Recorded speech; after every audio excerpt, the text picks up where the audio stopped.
Hello there, fellow producers. Welcome to another in the studio. White noise.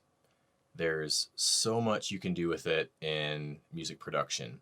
Today I want to show you one way I like to use it to add some movement and energy to my tracks. So let's just get right into it. I have this little demo project here.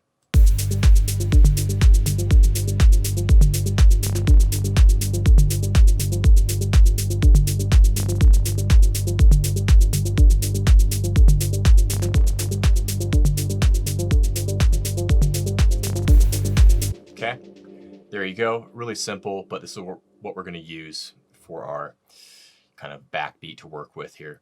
Some of you may recognize it. I've used this little project in a few previous videos, but what I want to do is create like a noise hat that I can really kind of modulate and really open up and close to really play with the energy and add some energy and movement to this little loop here. I've done some similar videos in the past like this, but I'm going to do it again in a different way because it's a technique I think that's just really useful, and it really just adds so much to the production. It really adds so much life when you do it this way. So let's do it. I'm going to use Native Instruments Massive for this. I already have it pulled up here.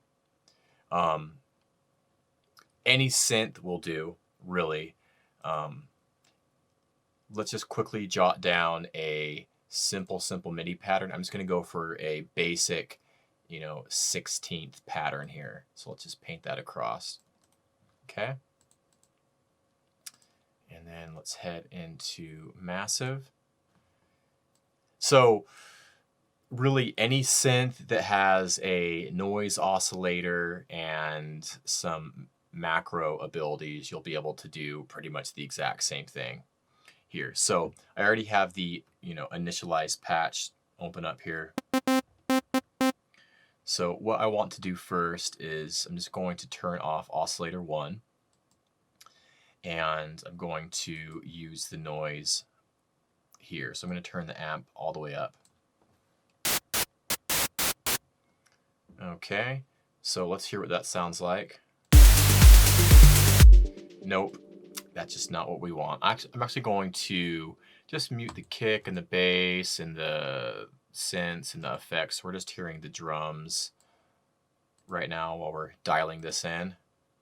So the first thing I want to do is kind of shape the sound so it sounds more like a hi-hat.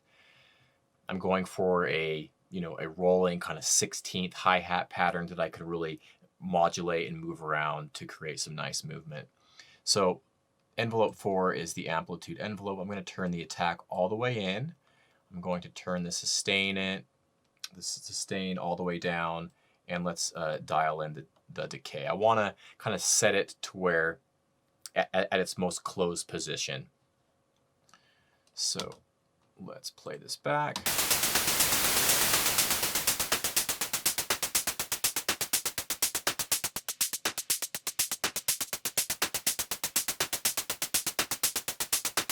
Okay, somewhere about there. That's where I feel like it sits nice. That's where I want it to be. That's going to be its most closed position as far as the decay is concerned.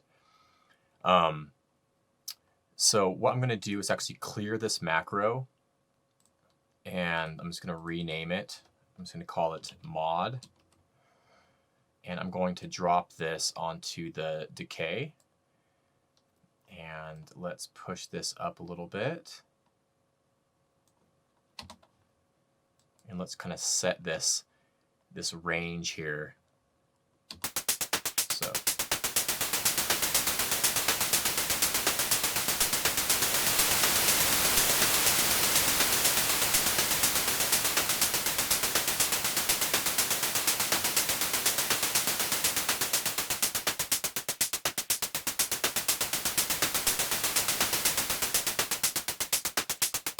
cool. Now we have a range set with that macro for the decay where I want it to be at its most closed position and its most open position. Let's do the same thing with the release. So let's kind of dial in a, bottom range or a minimum value here.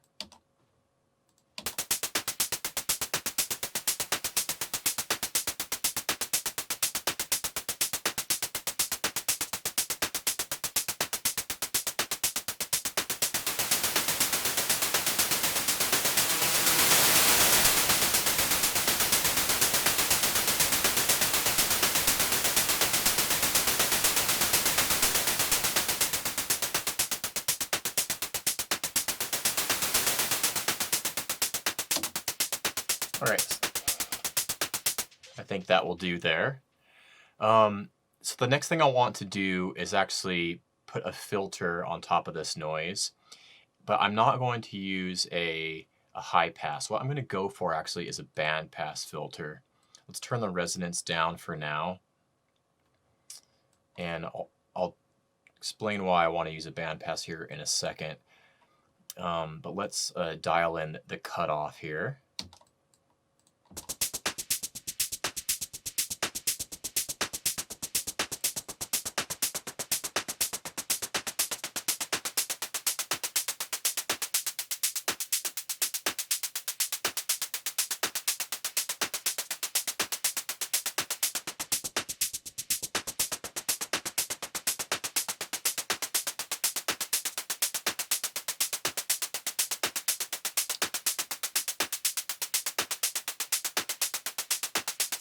Okay, I think that's a good starting point right there. And then I'm going to turn this macro all the way up for a second.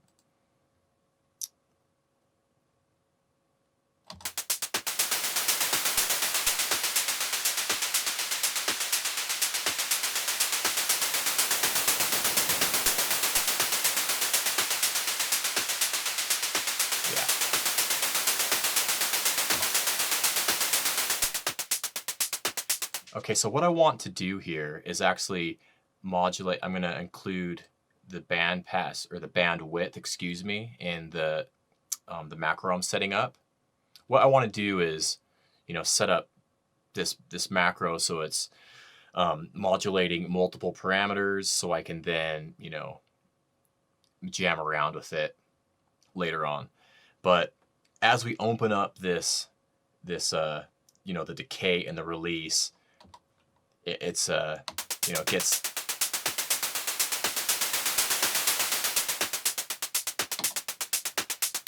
really gets quite big. So what I want to do to kind of even it out a little bit is, as I'm opening up the decay and release, and that sound is really growing, just to kind of even things out, what I'll do is I'll modulate the bandwidth down a little bit, just to kind of thin it out a little bit as we open up the decay and release on this. So let's turn the mod all the way up again, and we'll find a good spot for that.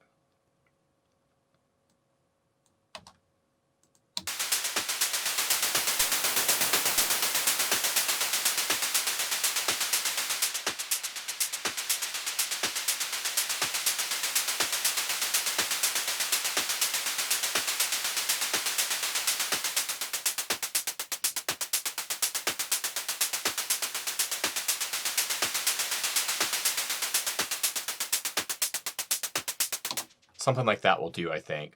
Just as I'm, turning that macro up, the bandwidth is getting ever so slightly smaller, just thinning it out a little bit so it doesn't get too intense.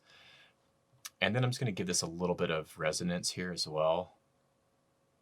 Just a little bit. Okay.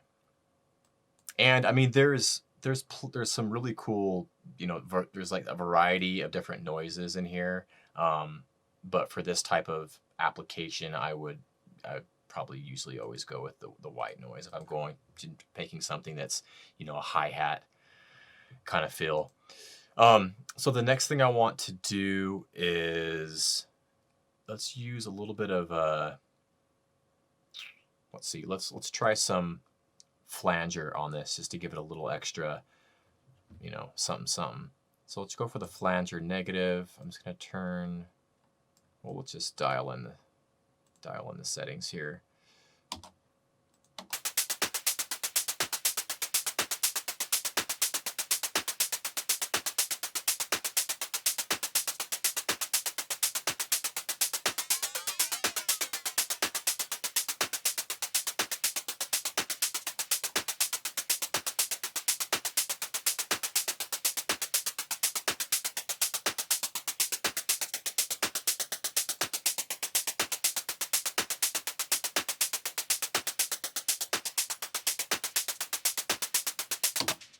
Just want to keep it pretty subtle. I don't want that to be too noticeable, but let's just drop this on the dry wet. and we'll kick that up about 10% or so.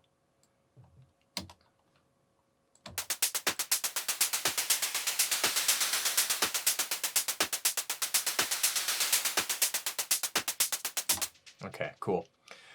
All right, so the next thing I want to do is give it a little bit of width using some panning. So what I will do is use LFO right here,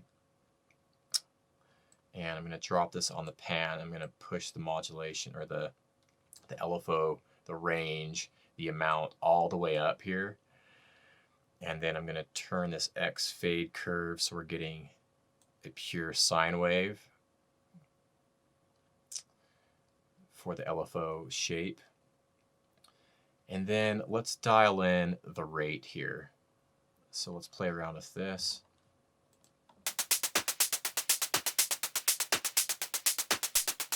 It's way too fast there.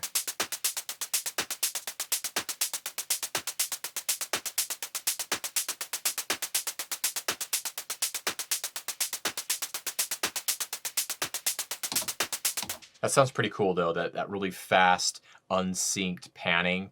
It really gives it a cool stereo, effect. But I don't want to have it at 100%. So what I'll do is I'll include, this is essentially the depth of the LFO right here. So what I'll do is, include this in the macro. So let's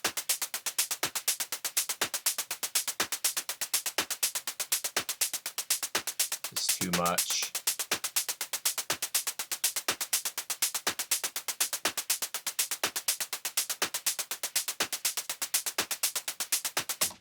But maybe have the starting point be somewhere around there, and then modulate that up. Let's just see what it sounds like when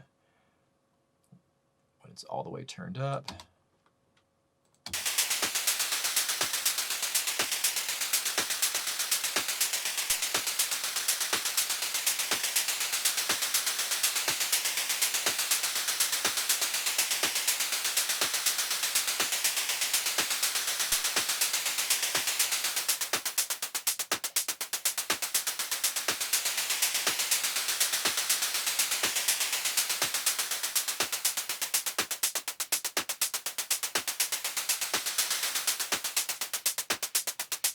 Cool.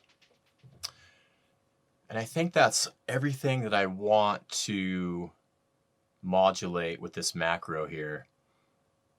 So there's just a couple other things I want to do to the actual insert on the sound here. So there's still too much low end on this. So let's add a low cut.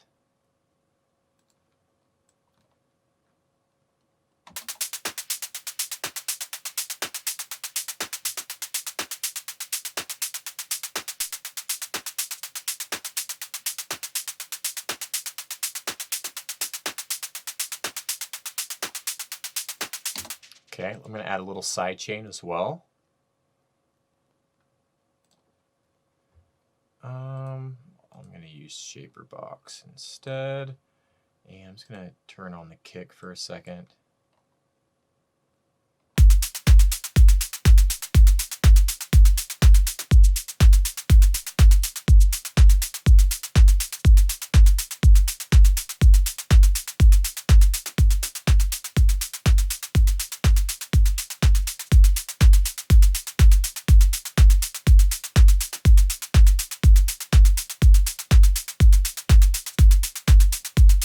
Okay, that'll do there, I think. About 50% on that. Get it just pumping a little bit.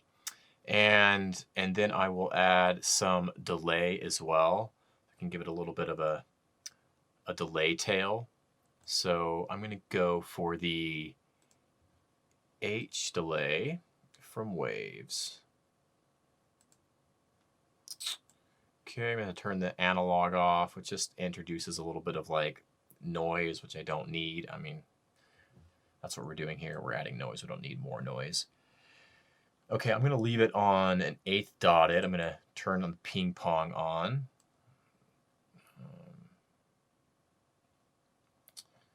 Okay.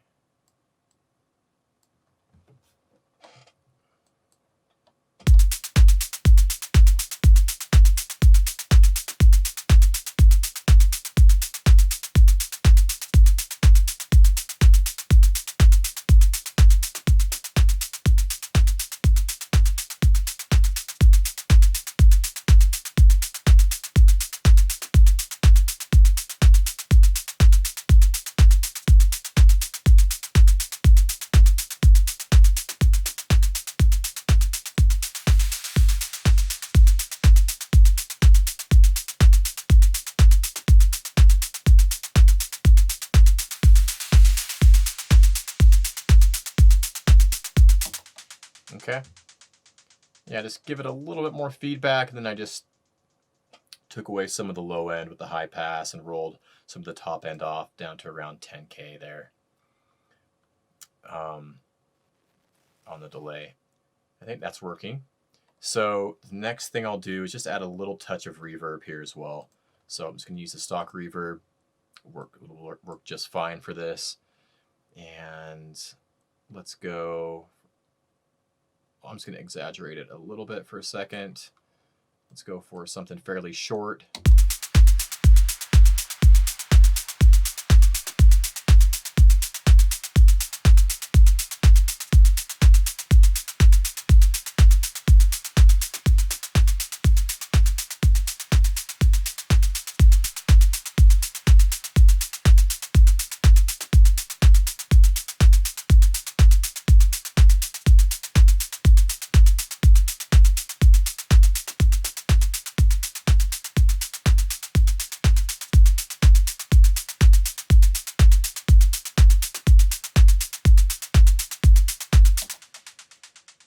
Yeah, something really quite short, 0.8 seconds here. Don't need anything too long for this type of sound. Just a little bit of ambience. I gave it a little pre-delay, 2 milliseconds.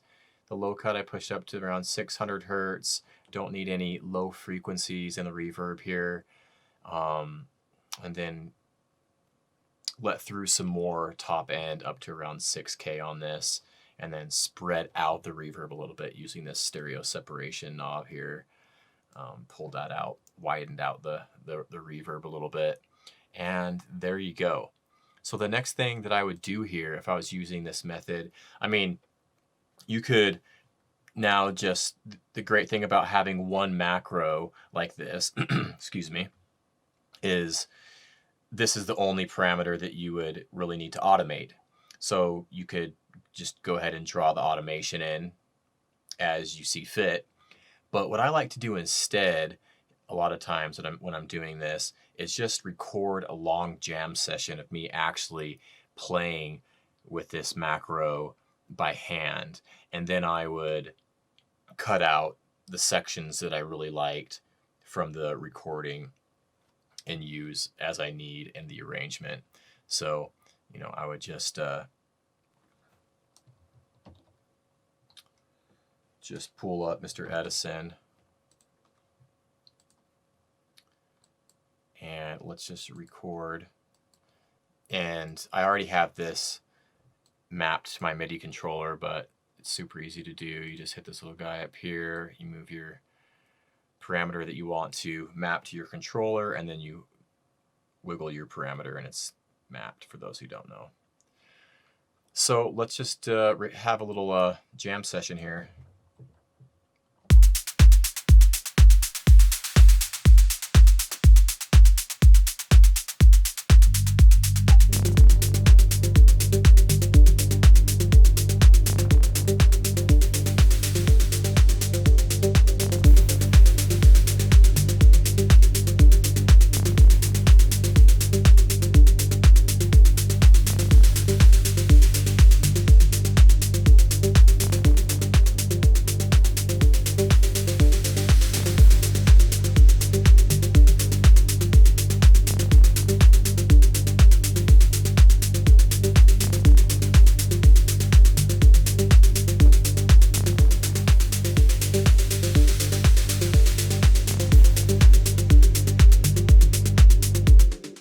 I think you get the point there, but I just find actually modulating the parameter by hand like that, you just get a better result in the end. And it's just more fun to do a little jam session, you know, and record that automation in, record it to audio, and then just, you know, cut out the pieces that you need in the arrangement. I prefer to do it that way. I think I get a better sound because I'm actually playing it with the music rather than drawing it in, you know, with the mouse. So that's one way I like to use white noise to create, you know, some movement and energy. It's a great way to, you know, fill up space. You can really, you know, play with the tension, and it helps It helps with the transitions between sections. A sound like this, it's a really versatile sound, and it's easy to make. So hopefully you found that useful. Leave me a comment or question. I'll see you soon, everyone. Bye-bye.